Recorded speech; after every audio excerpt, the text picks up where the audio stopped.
ni mzawa hapa. Kifupi mimi nitaongelea upande wa athari za hapa kijijini. Kwanza alipoongelea kuhusu machimbo, kuna athari kubwa wanapochuja kemikali yao. Kuna mto huu, wanamwaga yale masumu kwenye mto, samaki zinakufa, watoto wetu wanaenda kuogelea hapo mtoni. Kuna athari gani zitawakuta ndani ya miaka 5 mbele? Hilo naomba ulifanyie kazi. Na upande wa mbuga anaongelea kwenye upande wa athari. Yaani hawa wanaomiliki hiyo mbuga kwa sasa sijui ni watu wa serikali gani. Yaani naona ni zaidi ya serikali ya Tanzania, kwa sababu wana nguvu kubwa sana. Watu wanapigwa risasi, watu wanapigwa, wanauawa huko mbugani. Watu wengine ni walemavu mpaka saa hizi kwa sababu ya hiyo mbuga. Sasa hawa watu wana nguvu gani? Ni wakina nani? Mimi siamini kabisa kupitia serikali yako kwamba hawa watu wameshindwa kudhibitiwa. Kauli yako ni sheria, naamini katika hilo, pamoja na rais. Mnaweza kumaliza hii shida, na ndio wanaosababisha kuonekana serikali haifanyi kazi kwa sababu ya watu wachache. Twende kwenye mbuga hii hifadhi. Yaani hifadhi badala ya kuwa baraka inakuwa laana. Umanibata mheshimiwa? Yaani hifadhi kwetu sisi ni baraka, lakini imegeuka kuwa laana. Kila siku watoto wetu wanapigwa risasi na watanapa. Mambo ya ujirani mwema hakuna. Sijui mhifadhi ujirani mwema anafanya kazi gani. Hii hifadhi, mimi nimezunguka hifadhi nyingi kuanzia Ruaha National Park, Msembe, Mikumi, Kikoboga pale. Ndani ya hifadhi wana shule, wana zahanati, wana huduma zote za msingi. Lakini hifadhi haina shule, haina zahanati. Watoto wao wanasoma hapa. Ukienda kuiona baba shule, yatoka mwaka 74. Na hifadhi imefunguliwa mwaka 74. Kijiji hiki cha Salike kabla ya hapo kilikuwa ndani ya hifadhi huko Kapirura, huko Kasongwa ndio kijiji kilianzia. Kijiji kikatoa kikaipa hifadhi kwamba jamani tuwakaribisha hawa ndugu zetu kwa ajili ya uhifadhi. Kipindi hicho ilikuwa ni game. Wakatuhamisha kutoka kule kwa sababu ya maendeleo kuleta huko, kwa sababu na barabara. Tulikuwa tunavua samaki. Sisi watoto wetu tumezaliwa hapa, tunaogelea humu mtoni, tuna fly. Leo hii ukionekana umegusa mto unakula chuma. Watu wa usalama hawafuatilia hata kujua kwamba hiki kijiji kina athari gani, au waje wakena wananchi wajue kero zao. Hawana hilo.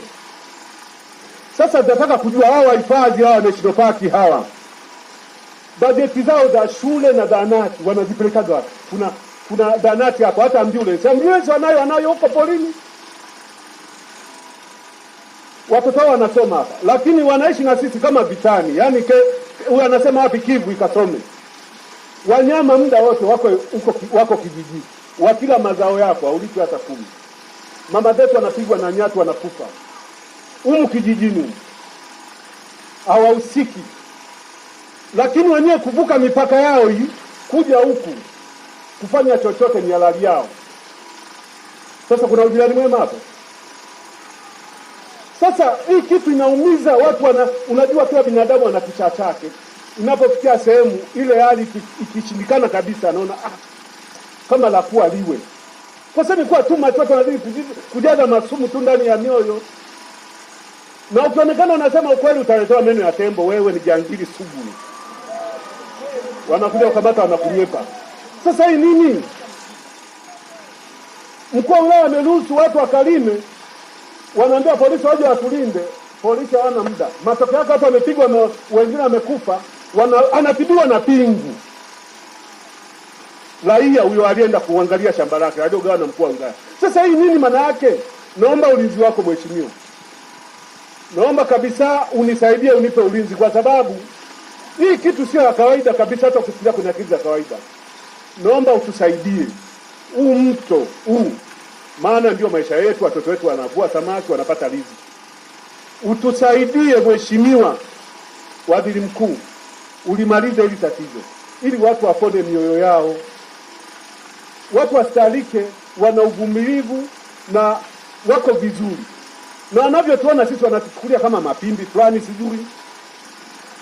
Mahitaji ya national park wengi asilimia karibia 60 tunao humu sana. Lakini kwenye changamoto hakuna maji, hawajashiriki chochote kuanzia shule mpaka zahanati. Hawashiriki chochote, wamekaa tu hivi. Sasa hivyo vibunda wanapelekaga watu kwenye bajeti zao za elimu zao na nini na maji na nini. Wana magreda yao, hata kusema wajitolee wasafishe labda barabara za mitaa. Hawafanyi hivyo.